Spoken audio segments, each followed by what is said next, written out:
நீங்க ஒரு stock market சார்ட்ட பார்க்கும்போது அந்த பச்சை சிவப்பு பார்ஸ் எல்லாம் உங்களுக்கு என்ன சொல்லுதுன்னு நினைக்கிறீங்க? சும்மா விலை ஏறுது இறங்குதுன்னு மட்டும்தானா? இல்லவே இல்ல. உண்மையில ஒவ்வொரு கேண்டில் ஸ்டிக்கும் ஒரு கதை சொல்லுது.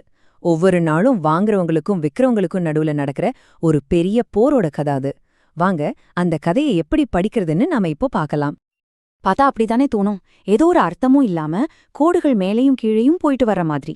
இது மார்க்கெட்டோட குழப்பத்தை மட்டும்தான் காட்டுதா, இல்ல வேற ஏதாவது இருக்கா? ஆமா, இது ஒரு போராட்டத்தோட கதை தான். ஒவ்வொரு கேண்டிலும் அந்த ஒரு நாள்ல மார்க்கெட்டோட மனநிலை எப்படி இருந்துச்சு, யாரு ஜெயிச்சாங்கன்னு சொல்ற ஒரு குட்டி ஸ்டோரி. சரி, அந்த ஸ்டோரியை எப்படி சரியா புரிஞ்சுக்கிறதுன்னு நாம கத்துக்கலாம். நம்மளோட முதல் கதைக்கு ரெடியா? இதோட பேரு மருபோசு. இது மார்க்கெட்ல நடக்கிற சண்டையில ஒரு நாக் அவுட் பஞ்ச் மாதிரி. ஒரு டீம் இன்னொரு டீமை முழுசா தோற்கடிச்சு ஜெயிக்கிற மாதிரி ஒரு முழுமையான வெற்றி. மருபோசு இது ஒரு ஜாப்பனிய வார்த்தை. அதுக்கு அர்த்தம் மொட்டை. பேர்ல இருக்கிற மாதிரியே இந்த கேண்டிலுக்கு மேலேயோ கீழேயோ நிழல், அதாவது விக்ஸ் இருக்காது. இது எதை காட்டுதுன்னா, அன்னைக்கு ஒரு நாள் முழுக்க ஒன்னு வாங்குறவங்க இல்லனா விக்கிறவங்க யாரோ ஒருத்தர் மார்க்கெட்டை முழுசா அவங்க கண்ட்ரோல்ல வச்சிருந்தாங்கன்னு அர்த்தம். இதுல 2 வகை இருக்கு. ஒன்னு பச்சை கலர்ல புல்லிஷ் மரபோசு. இது எப்போ உருவாகும்? ஒரு ஸ்டாக்கோட விலை காலையில ஓபன் ஆன இடம்தான் அந்த நாளோட லோ பாயிண்ட். அங்கிருந்து ஓரேஞ்ச் கூட கீழே போகாம நாள் முழுக்க ஏறிக்கிட்டே போய் ஹையஸ்ட் பாயிண்ட்ல க்ளோஸ் ஆகுது. இது வாங்குறவங்களோட முழு ஆதிக்கத்தை காட்டுது. அதுக்கு அப்படியே ஆப்போசிட் சிவப்பு கலர் பேரிஷ் மருபோசு. ஓபன் ஆன இடமே அந்த நாளோட ஹை. அங்கிருந்து கொஞ்சம் கூட மேல வராம நாள் முழுக்க இறங்கி லோயஸ்ட் பாயிண்ட்ல க்ளோஸ் ஆனா அது விக்கிறவங்களோட முழு ஆதிக்கத்தை காட்டுது. ஒரு புல்லிஷ் மருபோசு உருவாகிறதுக்கு பின்னால இருக்கிற சைக்காலஜிய கொஞ்சம் யோசிச்சு பாருங்களே. வாங்குறவங்களுக்கு அந்த ஸ்டாக் மேல எவ்ளோ ஒரு நம்பிக்கை இருந்திருந்தா விலை எவ்ளோ ஏறினாலும் பரவாயில்லன்னு நாள் முழுக்க வாங்கி கூச்சிருப்பாங்க.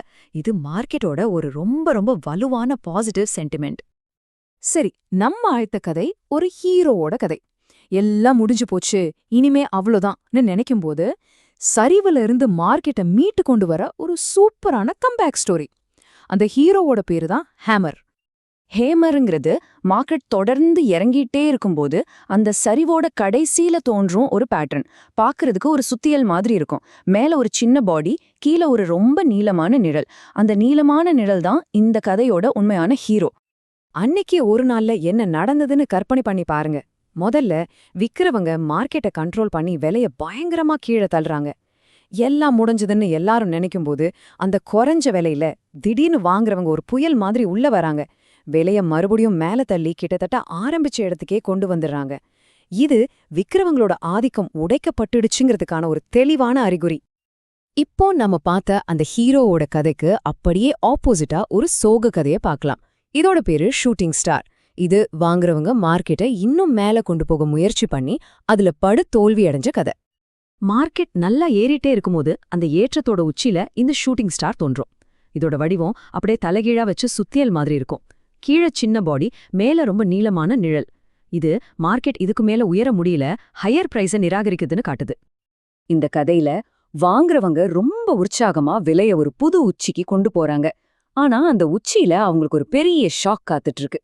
விக்கிறவங்க திடீர்னு பவர்ஃபுல்லா ஆகி விலைய தாறுமாறா கீழே இழுத்து கிட்டத்தட்ட ஆரம்பிச்ச இடத்துக்கே கொண்டு வந்துடுறாங்க. அதாவது வாங்குறவங்களோட முயற்சி முழுசா நிராகரிக்கப்பட்டுடுச்சு. இனிமே ஆட்டம் மாறப்போகுதுன்னு இது ஒரு சிக்னல்.